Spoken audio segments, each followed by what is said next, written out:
귀한 찬양 감사합니다. 우리 한번 인사할까요? 할렐루야, 할렐루야. 한 주간도 평안하셨습니까?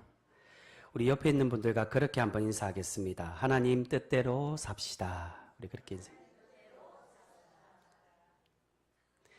여러분 정말 하나님 뜻대로 살기를 원하십니까? 내 뜻이 아니라 하나님 뜻을 원하시죠? 여러분 정말로 우리가 서로 고백한 것처럼 우리의 뜻이 아닌 오직 주님의 뜻을 구하고 주님 뜻대로 살아가실 수 있는 우리 귀한 거룩한 성도 모두가 되실 수 있기를 주님의 이름으로 축복합니다.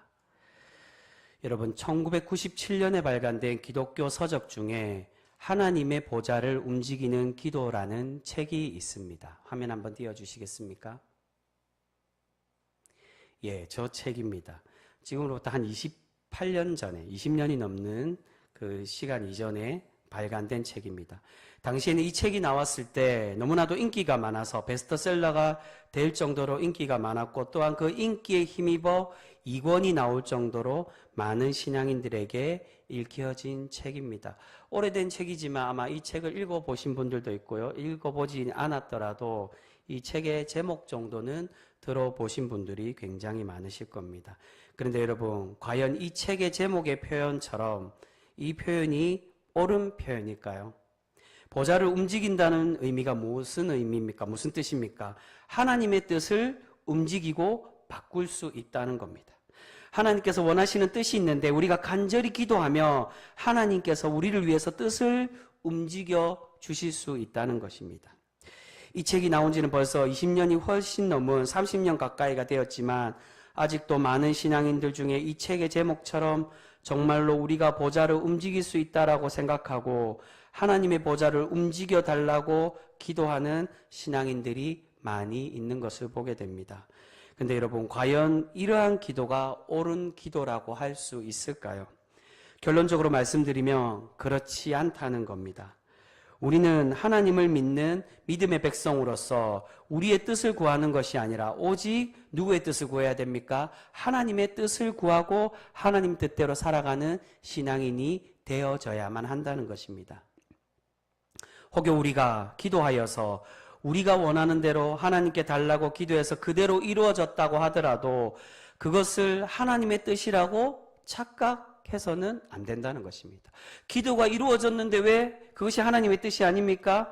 그것은 때로는 우리의 간절함 때문에 하나님께서 우리의 기도를 들어주실 때도 있지만 그 기도가 이루어졌다고 해서 꼭 그것이 하나님께서 기뻐 받으시는 뜻이 아닐 수 있음을 우리는 분명히 기억해야 됩니다. 여러분 서울의 구로에 가면 우리나라 침례교단 중에 가장 큰 교회가 있습니다. 이름만 대면 아마 아실 건데 제가 그 교회 이름을 밝히기는 좀 그렇고요. 그 교회가 구로에 큰 성전을 지을 때에 한 일화가 있습니다. 지금은 원로 목사님이 되신 그 교회 담임 목사님이 한 집회 때 자신의 교회가 운영하는 기도원의 집회 때 그 교회를 짓게 된 그 배경을 자랑스럽게 이야기하신 적이 있습니다. 그 교회가 구로에 있는 한 부지에 지금 세워져 있는 그 부지를 보고 그 교회를 그 땅에 지으려고 그 땅을 봐두었다고 합니다. 그런데 이 땅은 다른 교회의 장로님의 땅이었습니다. 그래서 이 땅을 자신의 교회에 팔아달라고 그렇게 그 장로님께 요구하자 처음에는 그 장로님이 거절을 했다고 합니다. 아마 돈이 맞지 않았는지 아니면은 이 땅을 다른 곳에 쓰려고 했던지 처음에는 그 땅을 그 교회 부지로 팔기를 거절했습니다. 그래서 그 교회 담임 목사님이 어떻게 했을까요? 그 목사님이 포기하지 않고 매일 새벽마다 새벽 기도가 끝나면 성도들과 함께 그 장로님의 집을 가서 그 장로님의 집 주위를 둘러싸고 이스라엘 백성들이 여리고 성을 돌며 그 성이 무너지기를 바라면서 기도했던 것처럼 매일 그 집을 돌면서 기도를 했다고 합니다. 그러한 행동을 하며 몇 개월이 지나자 결국 그 장로님이 그 모습에 지쳐서 그 땅을 그 교회에 팔아서 지금의 그 큰 교회를 짓게 되었다라고 이야기한 적이 있습니다. 그 목사님이 그 이야기를 하면서 자신이 하나님께 간절히 기도해서 그렇게 달라고 요구하니까 하나님께서 응답해 주셨다라고 자랑하시며 이야기를 하셨습니다. 여러분, 과연 이러한 모습이 하나님께서 응답하신 모습이고 이 결과가 하나님께서 원하시는 그러한 뜻이라고 할 수가 있을까요?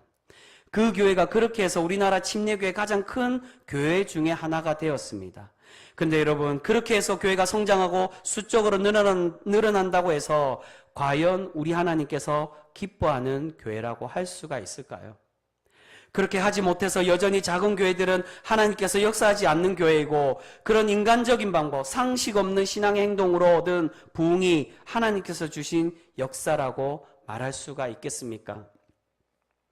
여러분, 우리 하나님의 복된 신앙인은 결과도 중요하지만 과정 또한 하나님의 방법, 하나님의 뜻으로 살아가는 백성이 되어져야 될 줄 믿습니다. 여러분, 그것이 바로 바른 하나님의 뜻이고 바른 신앙인의 모습이라고 할 수가 있습니다. 우리가 억지로 달라고 해서 그것을 받았다고 해서 하나님이 들어 응답하신 것이 아니라 내 뜻대로 하나님의 뜻을 바꾸는 모습임을 우리는 기억해야 됩니다. 여러분, 오늘 본문 말씀이 바로 기도의 결과가 꼭 하나님의 뜻이 아닐 수 있음을 우리에게 보여주고 있는 말씀이라고 할 수가 있습니다. 여러분, 오늘 말씀은 우리에게 너무나도 잘 알려진 기드온의 양털뭉치의 기적의 말씀으로 이루어져 있습니다. 오늘 말씀의 배경을 우리가 잠시 살펴보면요, 하나님께서 기드온을 사사로 처음 부르셨습니다. 그리고 지금 이스라엘을 괴롭히고 있는 이방의 미디안과 그 가나안 땅에 있는 민족 미디안과 싸워서 기드온이 이스라엘을 구원하라고 그렇게 명령하고 계십니다. 그런데 하나님의 이 명령을 받은 기드온이 어떻게 행동을 합니까? 하나님의 명령을 받았음에도 불구하고 그것을 온전히 믿지 못하고 의지하지 못하고 있었다는 겁니다. 그래서 확신을 얻기 위해서 정말로 나를 하나님께서 세우신 것이 맞는 것인가? 이 전쟁을 나가서 승리하게 하신 것이 하나님의 뜻일까라고 그 뜻을 구하기 위해서 하나님께 양털뭉치의 기적을 요구하고 있습니다. 여러분, 여기서 양털뭉치의 기적이란 양털뭉치를 타작마당에 두어서 이른 아침에 새벽에 이슬이 양털뭉치에만 있고 주변 땅에는 이슬이 맺히지 않도록 해달라라고 하나님께 그 기적을 처음 요구했습니다. 근데 첫날에 이렇게 하나님께 요구하고 그 기도대로 이루어지자 다음 날에 다시 한 번 더 그 반대의 기도로 이제는 양털뭉치는 마르고 그 땅에만 지면에만 이슬이 맺힐 수 있게 하여 달라라고 요청을 하고 있습니다. 새벽이 되면 땅이든 양털뭉치든 다 이슬이 맺히는 것이 당연한 겁니다. 그런데 기도는 한쪽에만 이슬이 맺히도록 그것도 2번이나 하나님께 기도하며 기적을 요구하고 있습니다. 이러한 기도원의 요구에, 기적의 요구에 하나님은 어떻게 응답하십니까? 기도원이 요구한 그 기도대로 그대로 이루어 주고 계십니다. 여러분, 많은 신앙인들은 하나님이 기적이 일어나고 우리의 기도대로, 이 기도원의 기도대로 그대로 이루어지면 하나님께서 주신 것이고 하나님께서 원하셔서 들어주셨다라고 착각하는 경우들이 많이 있습니다. 그런데 여러분, 기도원의 이 기도가 과연 옳은 기도라고 할 수가 있을까요? 결론적으로 말씀드리면 그렇지 못하다라는 것입니다. 무엇이 문제입니까? 기도원은 하나님 뜻대로 기도한 것이 아니라 자신의 방법, 자신의 뜻대로 무언가 있어 보이고 화려한 방법으로 응답을 받기를 원하고 있었다는 것입니다. 여러분, 우리는 부족한 인간이기에 하나님의 뜻을 날마다 구하고 확인해야 됩니다. 그 모습 자체가 잘못된 것은 아닙니다. 혹여 기드온이 자신이 정말로 하나님의 능력을 행할 수 있을까? 내가 정말 하나님이 사사로 세운 것이 맞을까라고 하나님께 그 뜻을 한 번 더 구하는 것은 잘못됐다라고 할 수는 없습니다.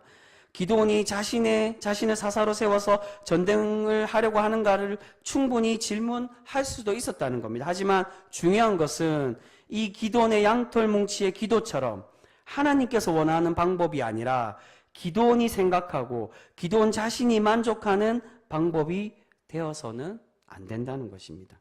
하나님께서는 처음 기드온을 부르시고 사사로 세우실 때 이미 이 기드온에게 말씀해 주셨습니다. 내가 너를 통해서 미디안을 물리치고 이스라엘을 구원해 주시겠다라고 처음부터 사사로 부르시며 약속해 주셨습니다. 그 말씀이 오늘 우리 읽은 말씀 앞에 나오는 14절에 나오고 있습니다. 우리 14절 말씀 같이 한번 읽어보겠습니다. 화면으로도 준비되어 있습니다. 우리 같이 한번 읽어보겠습니다. 시작.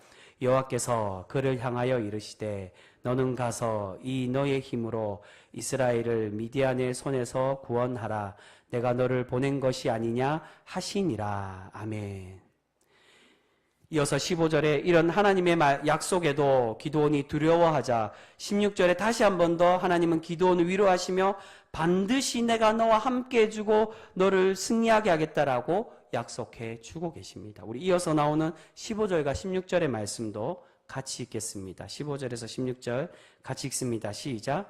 그러나 기드온이 그에게 대답하되 오 주여 내가 무엇으로 이스라엘을 구원하리이까 보소서 나의 집은 므낫세 중에 극히 약하고 나는 내 아버지 집에서 가장 작은 자니이다 하니 여호와께서 그에게 이르시되 내가 반드시 너와 함께 하리니 내가 미디안 사람 치기를 한 사람을 치듯 하리라 하시니라.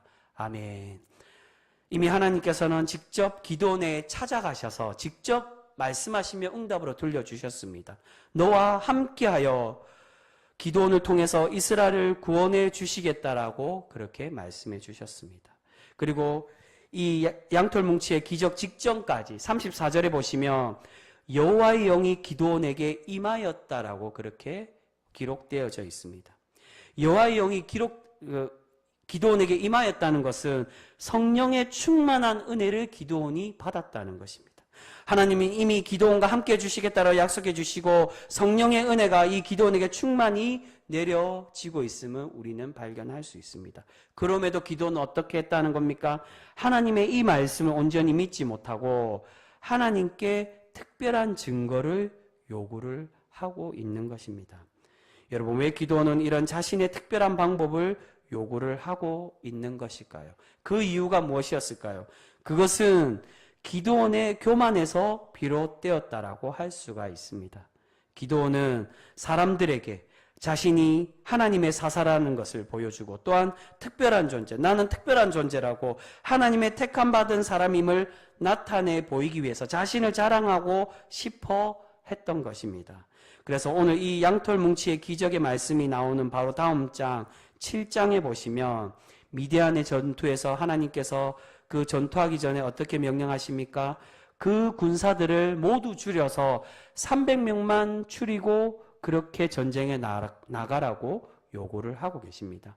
여러분, 왜 하나님은 32,000명의 군사들이 모였는데 그들을 다 돌려보내고 왜 오직 300명만 뽑으라고 그렇게 말씀하실까요? 그 이유는 이스라엘의 교만 때문이라고 하나님께서 말씀해 주고 계십니다. 우리 그 말씀 우리 한번 찾아보겠습니다. 7장 2절의 말씀입니다. 7장 2절 말씀 우리 한 목소리로 같이 읽습니다. 시작. 여호와께서 기드온에게 이르시되 너를 따르는 백성이 너무 많은즉 내가 그들의 손에 미디안 사람을 넘겨주지 아니하리니 이는 이스라엘이 나를 거슬러 스스로 자랑하기를 내 손이 나를 구원하였다 할까 함이니라. 아멘. 누구의 손이라고 말합니까? 자신의 손으로 구원하였다라고 너희들이 그렇게 믿을까봐 그들을 돌려보내라고 말씀하고 계십니다. 너희들이 너무 많다라고. 사실은 많은 것이 아닙니다. 미디안의 군인은 10만 명이 넘는 군인이었습니다. 3분의 1 정도밖에 되지 않는 그러한 수였습니다. 그런데 하나님 보시기에는 그들이 자신을 자랑할 만큼 많이 있었다는 겁니다. 그래서 너희들의 손이 아닌 누구의 손으로 구원하였다라고 믿으라고 말씀합니까? 하나님의 손으로 구원하였다라고 고백할 수 있도록 그렇게 말씀하고 있습니다. 근데 여러분, 지금 하나님께서 말씀하시는 자신의 손으로 구원하였다라고 믿을까봐 그들을 돌려보내라고 말씀하시는데 이 손은 누구의 손과 관련되어져 있습니까? 바로 오늘 우리가 함께 읽은 말씀에 나오는 기드온의 손과 관련되어져 있습니다. 오늘 우리 함께 읽은 말씀의 36절 말씀, 우리 오늘 함께 읽은 본문 말씀 36절 말씀입니다. 36절 말씀 같이 읽습니다. 시작.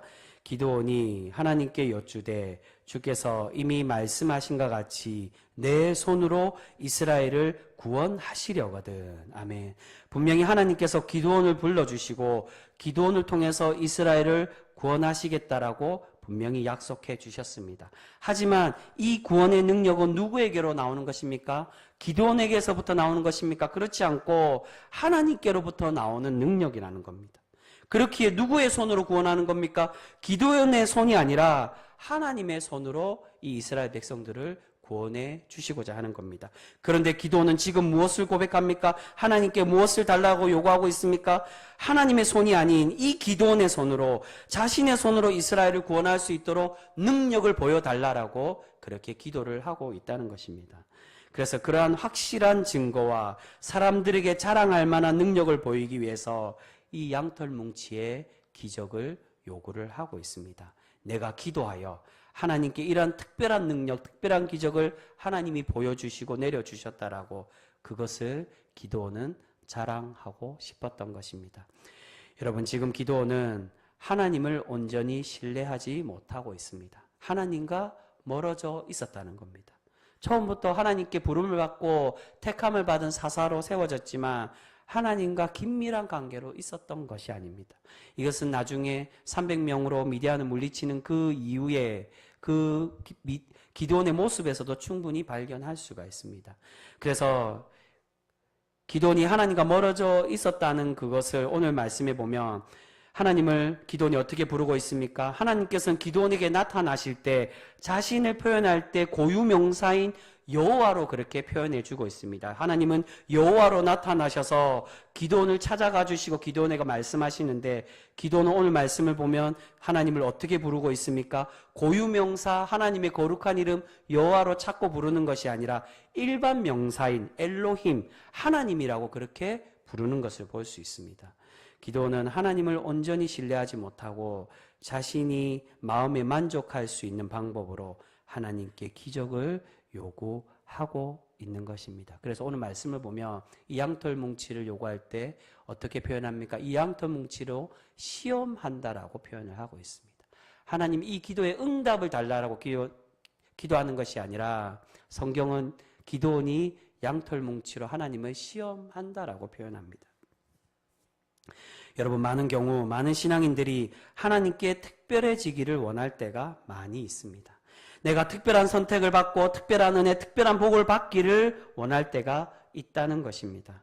그런데 그러한 특별함을 원하는 마음이 때로는 내가 하나님께 순종하고 하나님이 원하시는 뜻을 구하는 것이 아니라 내가 원하는 방법, 내가 원하는 길로 내 뜻대로 하나님께서 이루어주기를 원할 때가 많이 있는 것을 보게 됩니다. 여러분, 그러한 모습은 결코 하나님께서 기뻐 받으시는 성숙된 신앙인의 모습이 아님을 우리는 분명히 기억해야 됩니다. 우리가 하나님께서 기뻐하는 신앙인이 되기 위해서는 내 뜻대로가 아니라 오직 누구의 뜻대로입니까? 하나님의 뜻대로. 그 하나님의 뜻대로 구하고 하나님의 뜻대로 살아가는 신앙인이 될 때 하나님이 우리를 기뻐 받아 주실 줄 믿습니다. 여러분, 우리가 그렇게 하나님의 뜻이 아니라 내 뜻대로 기도하면 어떤 일이 생길까요? 처음에는 하나님께서 우리가 연약하고 부족할 때는 우리가 부모들이 우리의 자녀들에게 어린아이를 달래듯이 어쩔 수 없이 그 보채고 달래는 모습에 그것을 응답해 주시고 들어주실 때도 분명히 있다는 것입니다. 지금 기드온에게 이 기도의 응답을 주시는 것처럼 이미 처음 하나님의 부름을 받고 아직 믿음이 연약하고 아직 자신을 더 자랑하고 싶은 이 기드온에게 들어주셨던 것처럼 처음에는 들어주실 때도 있다는 겁니다. 그런데 그것이 하나님의 온전한 뜻입니까? 그렇지가 않습니다. 처음에는 그것을 들어주시지만 우리가 시간이 지나고 신앙생활을 오래 하고 이제는 신앙이 성숙했을 때도 그렇게 자신이 원하는 대로 하나님께 때를 쓰고 기도하다 보면 도리어 나중에는 하나님의 책망이 내려질 때도 있음을 우리는 분명히 기억해야 됩니다. 그래서 우리 주님께서 어떻게 말씀하십니까? 마태복음 7장 21절에 우리에게 그렇게 말씀하십니다. 나더러 주여 주여 하는 자마다 다 천국에 들어갈 것이 아니요 다만 하늘에 계신 내 아버지 뜻대로 행하는 자라야 들어가리라고 말씀하고 있습니다. 여러분, 이 말씀 이어서 나오는 말씀이 무엇입니까? 귀신을 쫓아내고 예언을 하고 많은 기사와 이적을 행해도 그것이 하나님의 뜻이 아니라 불법을 행하는 것이라고 예수님은 책망하십니다. 오직 그러한 이상과 기적과 신비한 거, 오늘 양털뭉치가 받은 것처럼, 오늘 기도원이 받은 것처럼 이 양털뭉치에 놀라운 기적이 일어나도 그것이 하나님의 뜻이 아니라 오직 우리가 구하고 기도해야 되는 거, 하나님의 뜻대로, 하나님의 뜻에 합당하게 방법도 또한 결과도 하나님이 기뻐 받으시는 모습으로 우리가 구하고 기도하는 신앙인이 되어야 됨을 우리에게 말씀해 주고 있습니다. 여러분, 우리 주님은 철저하게 하나님의 뜻을 구하고 하나님의 뜻대로 살아가셨던 그러한 분이심을 우리는 발견할 수 있습니다. 그래서 마지막 순간까지 어떻게 기도하십니까? 십자가의 죽음을 앞두고 있을 때 겟셋마네 동산에서 그렇게 기도를 하고 계십니다. 아버지, 이 잔이, 이 고통의 잔이 내게서 지나가기를 원하지만 그러나 내 뜻이 아니라 누구의 뜻대로 되기 원한다고요? 아버지의 뜻대로 되기를 원하신다라고 우리 주님도 기도하고 계십니다.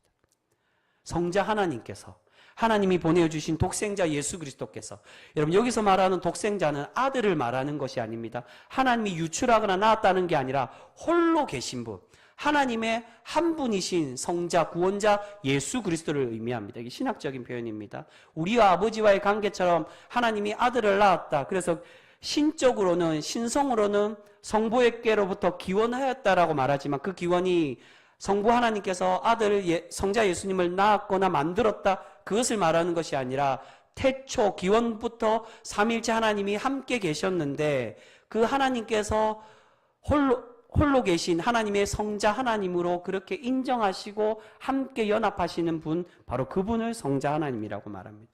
그렇게 위대하시고 오직 하나님의 놀라운 그 구원의 권능을 가지신 그 주님께서도 주님의 그 뜻을 위하여 어떻게 기도한다는 것입니까? 내 뜻이 아니라 아버지 성부 하나님의 뜻대로 되기를 모두 원한다라고 기도하고 있습니다.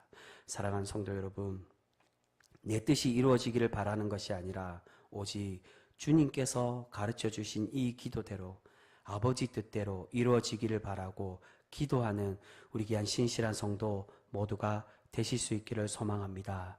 우리가 그러한 성숙한 신앙인으로 살아갈 때 우리 하나님께서 우리를 더욱 칭찬하여 주시고 우리에게 날마다 큰 복으로 갚아 주실 줄 믿습니다. 아무쪼록 그러한 성도로 살아가는 우리 귀한 성도 되실 수 있기를 바랍니다. 여러분, 이제 말씀을 맺도록 하겠습니다. 이전에 저의 신학교 동기 중에 지금은 목회자랑 결혼해서 사모의 길을 가는 동기분이 있습니다.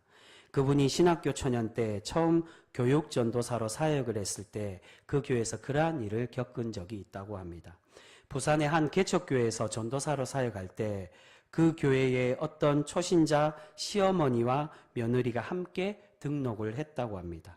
그런데 그분들에게 고민이 있었는데 그 가정에 있는 고민이, 그분들이 그러한 고민 때문에 교회를 등록해서 또한 그러한 기도 제목을 응답받기 위해서 그 교회를 등록을 했습니다. 근데 그 고민이란 자신의 집에 그 시어머니 입장에서는 이제 손주들이죠. 손주들 중에 딸 손주는 있는데 아들이 없어서, 이게 오래된 이야기입니다. 그 당시에는 아들을 더 바라는 시어머니도 많고 또한 귀한 시대여서 손자가 없어서, 아들 손자가 없어서 아들을 낳게 하여 달라고 기도하기 위해서 처음 교회를 등록을 했습니다. 초신자들이었습니다. 그래서 그분들이 등록을 해서 그 담임 목사님과 상담을 하면서, 신앙 상담을 하면서 그 담임 목사님이 간절히 기도하면 하나님께서 반드시 아들을 낳을 수 있게 하실 거라고 그렇게 권면하며 함께 기도를 해주었다고 합니다. 근데 몇 개월이 지나고 그렇게 기도하면서 이제 아기를 가졌는데 얼마 지나지 않아 그 며느리가 임신을 했습니다. 근데 여러분, 그 아기가 아들이었을까요? 딸이었을까요? 성별이 무엇이었겠습니까? 안타깝게도 딸이었다고 합니다. 그래서 그 시어머니가 어떻게 했을까요? 이게 30년 가까이 된 이야기입니다. 30년 전이라 그 시어머니가 낙심해서 이 아기를 낙태를 하고 결국 그 교회를 떠났다고 합니다.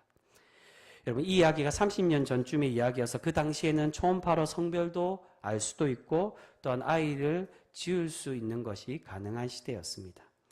여러분, 이러한 모습은 결코 우리 하나님의 뜻이 아님을 우리는 분명히 기억해야 됩니다. 무조건 기도하면 하나님께서 반드시 들어주신다. 여러분, 그렇게 생각해서는 안 됩니다. 우리 하나님은 내 뜻대로 기도하기를 바라는 것이 아니라 오직 우리는 하나님 뜻대로 기도하며 하나님 뜻대로 살아가는 백성이 되기를 원하고 계시는 줄 믿습니다. 그리고 혹여 우리가 원하는 대로 되지 않는다고 해서 그것을 실망하는 것이 아니라 우리가 어떠한 마음 자세를 가져야 됩니까? 어떤 결과이든 하나님께 순종하는 신앙의 자세, 그것을 하나님께서 우리에게 원하시는 줄 믿습니다. 사랑하는 성도 여러분, 주님이 기뻐 받으시는 성도는 내 뜻대로 내 기도를 채워가는 것이 아니라 나의 모든 삶을 하나님 뜻대로 살아가고 하나님 뜻대로 구하며 기도하는 그러한 신실한 성도의 모습을 우리에게 바라고 계시는 줄 믿습니다. 아무쪼록 우리 모두가 그러한 신앙의 성숙된 모습으로 살아가 주님의 참 복을 누리는, 하나님께 칭찬받는 그러한 거룩한 성도로 날마다 살아가실 수 있는 우리 귀한 복된 성도, 우리 귀한 병성교회 모든 성도의 신앙의 삶들 되실 수 있기를 주님의 이름으로 축복합니다. 기도하겠습니다.